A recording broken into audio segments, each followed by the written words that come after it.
DNA টেস্টের প্রয়োজন হলে অবশ্যই আদালতের পারমিশন সাপেক্ষে তদন্তকারী কর্মকর্তা অবশ্যই সেটা করবেন। তদন্তের সাথে যা যা করা দরকার আমরা কিছুক্ষণের মধ্যেই এই আসামিকে সংশ্লিষ্ট থানায় হস্তান্তর করব।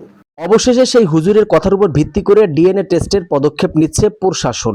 ডিএনএ টেস্টের জন্য এটা তদন্ত করার জন্য যা যা করা দরকার প্রশাসন সেটা করতে বাধ্য এবং তারা করবে। আমরাও চাই যে ডিএনএ টেস্টের মাধ্যমে মূল আসামি যে তাকে আইনের আওতায় আনা হোক, সে যেই হোক, হুজুর হোক বা অন্য কেউ হোক। এই বিষয়টাই র্যাব প্রধান যে বিষয়গুলো জানালেন গুরুত্বপূর্ণ তথ্য, তাই রিকোয়েস্ট করি সম্পূর্ণ ভিডিওটি দেখুন এবং ভিডিওটি অবশ্যই শেয়ার করে অন্যদেরকে দেখার এবং জানার সুযোগ করে দিবেন।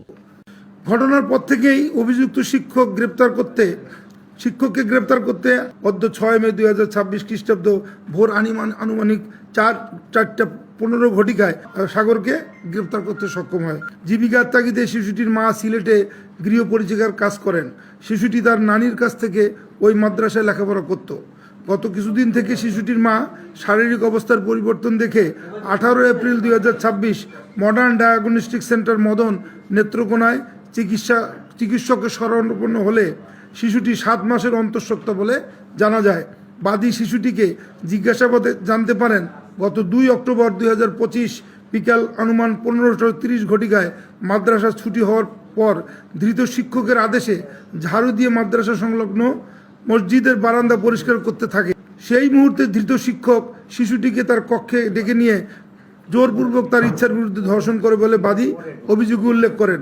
এ ঘটনায় ভুক্তভোগীর মা বাদী হয়ে নেত্রকোনা জেলার মদন থানায় মামলা দায়ের করেন, যার মামলা নম্বর 17 তারিখ 23 এপ্রিল 2024 নারী ও শিশু নির্যাতন দমন আইন 2000 সংশোধনী 2002 9-1 তৎসহ 506 পেনাল কোড।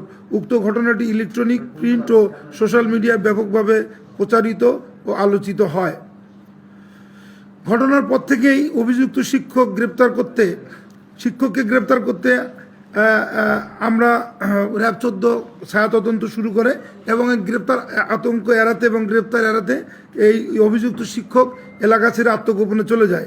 এরই ধারাবাহিকতায় গোপন সংবাদের ভিত্তিতে সদর কোম্পানি র্যাব 14 ময়মনসিংহের একটি চৌকস আভিযানিক দল অদ্য 6 মে 2026 খ্রিস্টাব্দ ভোর আনুমানিক 4:15 ঘটিকায় ময়মনসিংহ জেলার গৌরীপুর থানার সোনামপুর এলাকা থেকে অভিযুক্ত আমানুল্লাহ মাহমুদ আরাফি ওরফে সাগরকে গ্রেপ্তার করতে সক্ষম হয়। পরবর্তী আইনানুগ ব্যবস্থা প্রক্রিয়াধীন রয়েছে। ধন্যবাদ। আমরা জিজ্ঞাসাবাদ করেছি তাকে, বা পরবর্তীতে তদন্তকারী কর্মকর্তা তাকে রিমান্ডে নিয়ে জিজ্ঞাসাবাদ করতে পারে।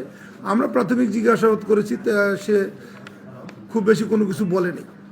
ডিএনএ টেস্টের প্রয়োজন হলে অবশ্যই আদালতের পারমিশন সাপেক্ষে তদন্তকারী কর্মকর্তা অবশ্যই সেটা করবেন।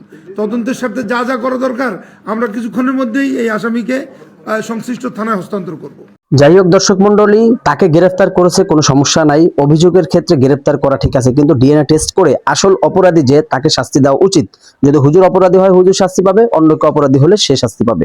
আমরা সেটাই চাই। অবশ্যই সেই প্রতিবাদের জন্য কমেন্ট করবেন, ভিডিওটি শেয়ার করে অন্যদেরকে দেখার সুযোগ করবেন। তো সবাই ভালো থাকবেন। এই ভিডিও নিয়ে আপনার মন্তব্য অবশ্যই জানিয়ে যাবেন। আসসালামু আলাইকুম রহমতুল্লাহি ওয়া বারাকাতুহু।